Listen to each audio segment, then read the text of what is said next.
There's a certain chill unique to America's old money, less brash than new wealth, less loud, but infinitely more powerful.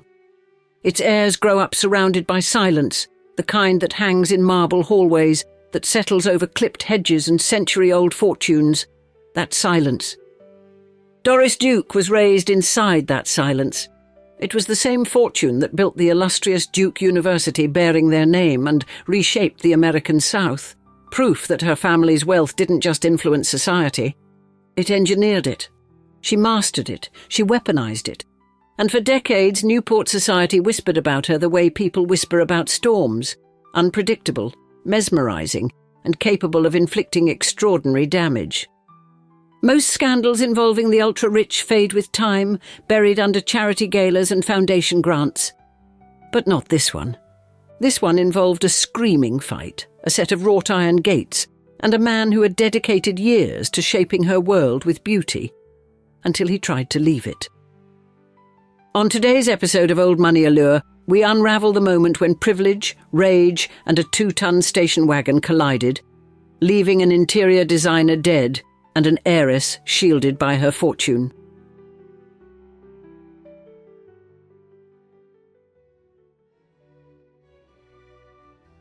Newspapers crowned the infant the richest little girl in the world, before Doris Duke could even cry.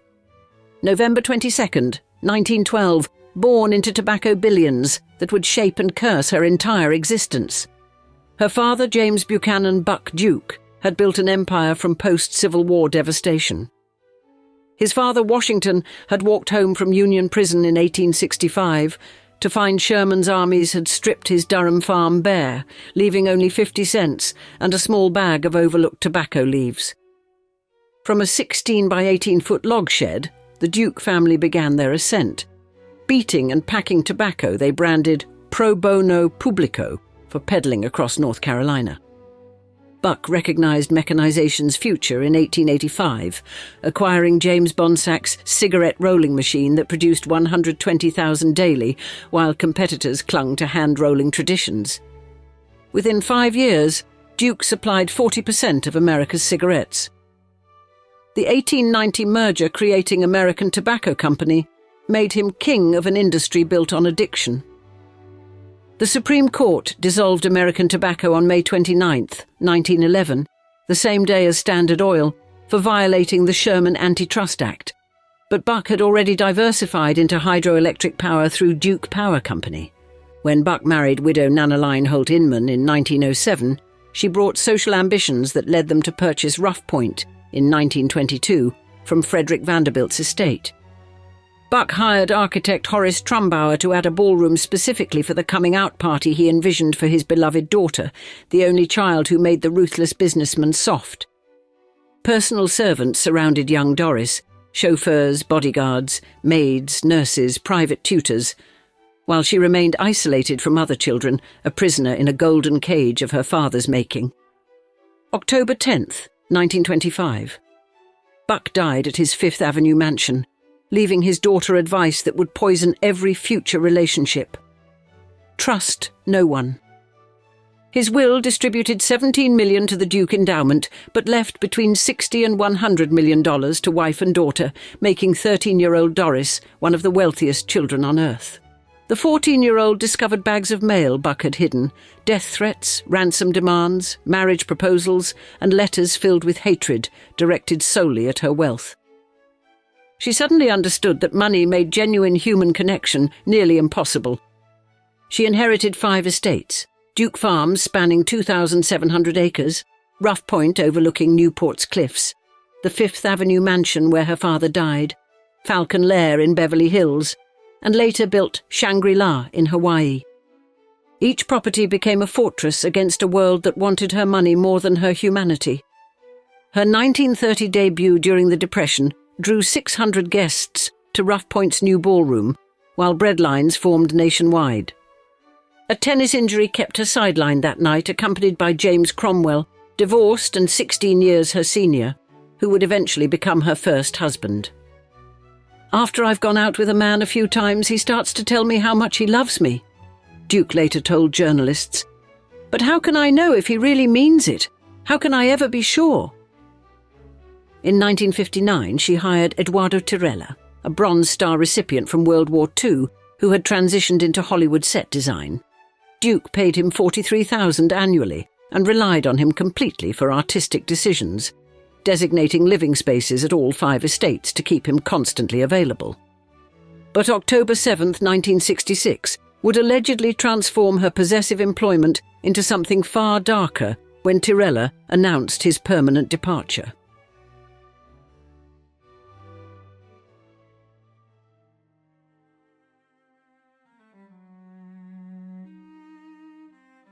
The servants at Rough Point later reported hearing Doris Duke explode when Edoardo Tirella announced his immediate resignation that October 7th morning, their furious row echoing through the mansion's corridors.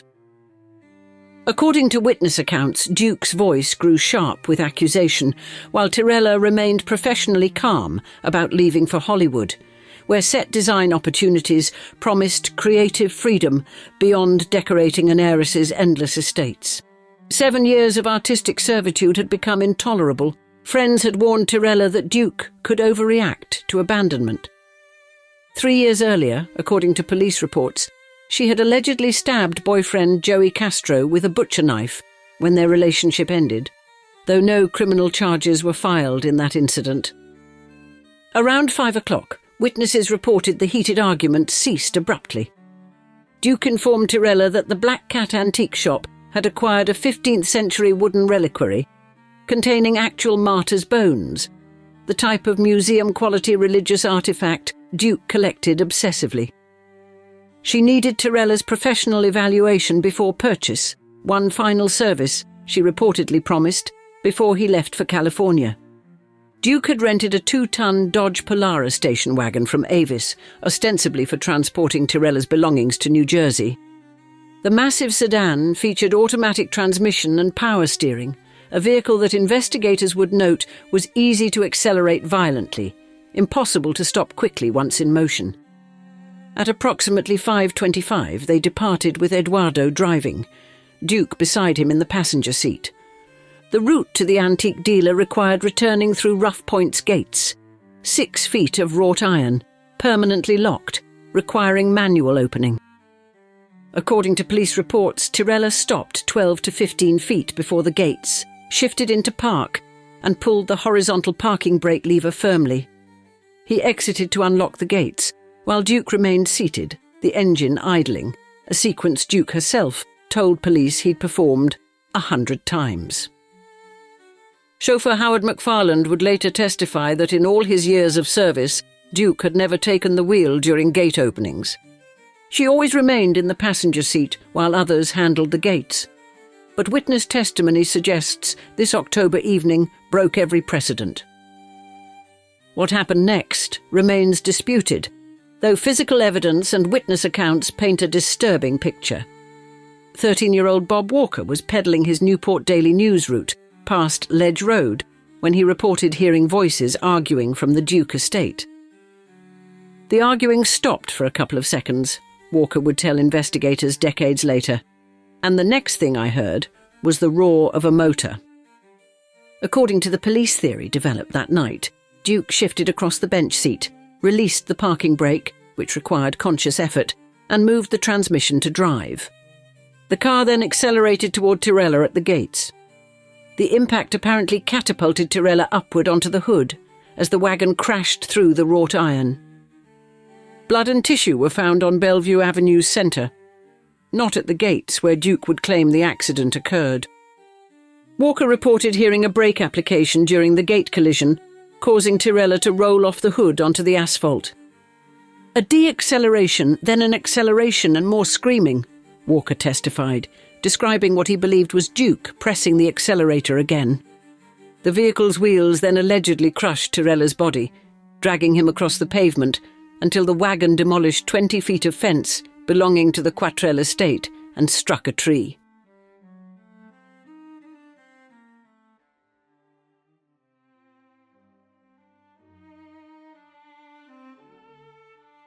Officer Edward Angel arrived at approximately 5:30 to find Duke reportedly calling my friend," while Edoardo Tirella lay crushed beneath the Dodge's rear axle. The rookie officer with barely a year's experience encountered a scene he would remember for decades. Paramedic Judith Tom Wortgau had reached the scene first, later testifying that she observed Duke staggering back and forth hysterical, but with only minor facial scratches, no blood running down her face. This observation would become significant when Dr. McAllister later claimed Duke required 30 facial stitches. Bob Walker testified that he approached offering help 3 times, but Duke allegedly screamed at the 13-year-old, "Get the hell out of here." Each attempt to assist reportedly triggered increasing hostility from Duke until Walker retreated, frightened by her reaction. That evening, Walker attempted to tell his father, Master Steamfitter Robert Sr., about what he had witnessed at Rough Point's gates. According to Walker's later testimony, his father silenced him immediately, warning that Duke was a rotten person, with unscrupulous people on her payroll. The implication, Walker understood, was that wealthy people could pose threats to those who spoke against them. For 55 years, Bob Walker remained largely silent about what he witnessed, telling only 2 Marine Corps buddies and select Newport residents he trusted, according to his own account. Meanwhile, Sergeant Fred Newton examined physical evidence at the scene. According to investigative journalist Peter Lance's research, Newton observed tyre gouges in the gravel, showing what he interpreted as tremendous acceleration force, not the gentle roll of an accidentally slipped foot. Gate markings suggested to Newton that somebody had been forced up on the hood, consistent with impact launching a body upward. Blood and skin fragments found in Bellevue Avenue Centre, not at the gates, appeared to mark where Tirella actually fell from the vehicle, contradicting Duke's version of events. Dr. James Flanagan's autopsy the next day documented catastrophic trauma. Multiple skull fractures, massive brain hemorrhage, crushed torso, broken sternum and ribs, complete spinal cord tear, and fractured right arm. The upper body showed devastating injuries consistent with hood impact and crushing weight. Critically, however, Tirella's legs remained largely intact, except for one hip fracture. Forensic experts consulted by Lance noted this pattern would be inconsistent with being pinned between a car and gates. Force sufficient to obliterate skull and torso would likely pulverize legs trapped against unyielding iron. The injury pattern appeared to support Newton's theory. Tirella struck by an accelerating car, propelled onto the hood, then run over after falling. Moving the parked Dodge required 4 deliberate actions: releasing the parking brake, shifting gears, removing foot from brake, and accelerating, each requiring conscious physical movement on a 1966 Polara. Newport police had gathered physical evidence and witness testimony that raised serious questions about Duke's account of accidental acceleration. Yet within days, the investigation would take an unusual turn.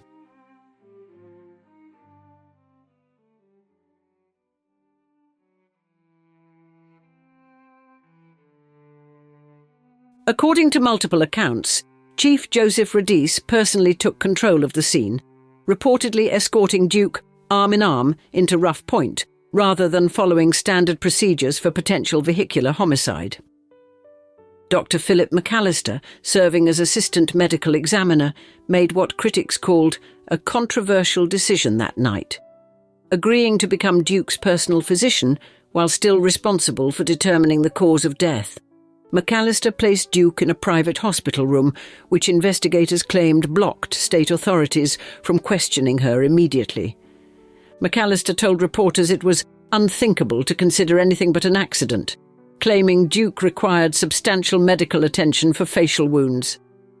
However, this contradicted paramedic Wortgau's observation of only minor scratches at the scene.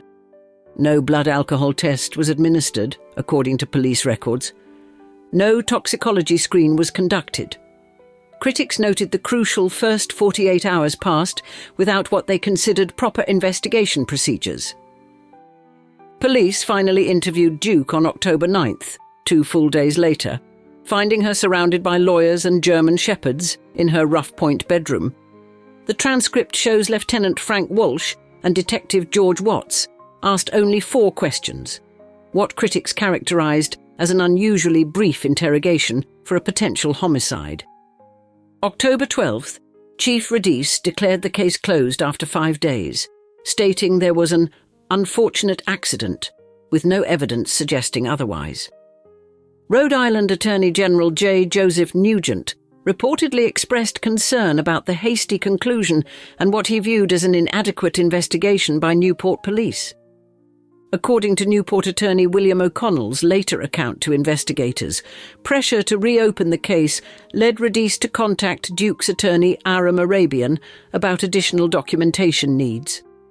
O'Connell claimed Arabian suggested they write something up for Duke's signature, allegedly resulting in a 3-page transcript that appeared to be created after the fact, rather than representing a real-time interrogation. The document contained errors including Duke's birth date, requiring her hand correction and initials, raising questions about its authenticity as a contemporaneous record. 8 days after Tirella's death, headlines announced Duke's $25,000 donation to restore Newport's famous Cliff Walk. Additional donations flowed to Newport Hospital and civic institutions.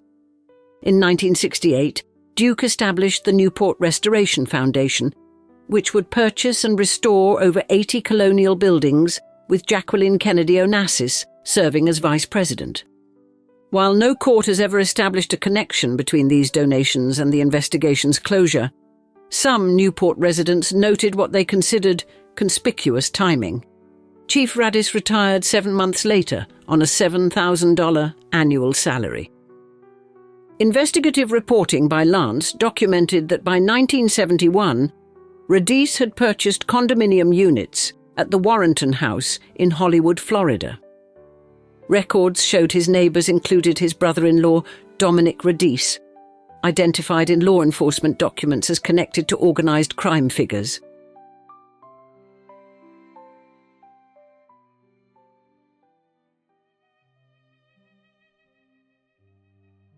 Tirella's family pursued accountability through civil court in 1971, seeking $2.5 million in a wrongful death lawsuit. Court records show Duke's attorneys argued vigorously to minimize damages, emphasizing aspects of Tirella's personal life and disputing his earning potential despite his successful Hollywood career. Duke testified she always asked Eduardo's advice on artistic acquisitions worth millions, acknowledging his crucial role in building her collections. Nevertheless, the Providence jury awarded only $75,000, a sum that represented less than Duke earned in daily interest on her fortune, according to financial estimates. After legal fees, court records indicate each sibling received approximately $5,620 for their brother's death. "She killed him twice," Tirella's niece Donna Lohmeyer told investigative journalist Peter Lance. "She destroyed his body, and then she eviscerated his memory." Duke continued her life among her 5 estates. Some friends later reported she would call Tirella's family members in distress, though these accounts remain unverified. In 1988, at age 75, Duke adopted adult Chandi Hefner, claiming spiritual reasons, then disinherited her within 3 years, according to court documents. Bernard Lafferty, hired as butler in 1987, became Duke's final close companion. After Duke's death on October 28, 1993, questions arose about the circumstances. A nurse alleged improper medication administration, though an official investigation found no credible evidence of wrongdoing. Duke's estate, valued at over $1 billion, established the Doris Duke Charitable Foundation, which has distributed hundreds of millions to arts, environmental, and medical causes. For 54 years, the case remained officially closed. Peter Lance, who began his journalism career at the Newport Daily News months after Tirella's death, launched a comprehensive investigation in 2018. His research culminated in a Vanity Fair article and the book Homicide at Rough Point, presenting evidence that questioned the official accident ruling. Lance's book prompted Bob Walker to contact authorities in July 2021, providing his eyewitness account to Newport police. Detective Jacques West interviewed Walker for nearly 2 hours, initially finding his account credible according to police documents. However, in November 2021, Newport police announced the case would remain closed. The department stated they found no new evidence warranting further review, maintaining the original accident determination. Today, visitors tour Rough Point through the gates where Tyrella died. The museum's description of the incident has been updated following renewed attention, but maintains the characterization as an accident. The Newport Restoration Foundation, established by Duke, continues its preservation work throughout the city. Eduardo Tyrella rests in Holy Cross Cemetery in North Arlington, New Jersey. October 7, 1966, remains officially classified as the date of an unfortunate accident at the gates of Rough Point, a determination that some witnesses, investigators, and journalists continue to dispute nearly 6 decades later. And now we'd love to hear from you in the comments. Before this video, how familiar were you with Doris Duke and the Duke family overall? We look forward to hearing your personal experiences below, and thanks for joining us for another episode of Old Money Allure.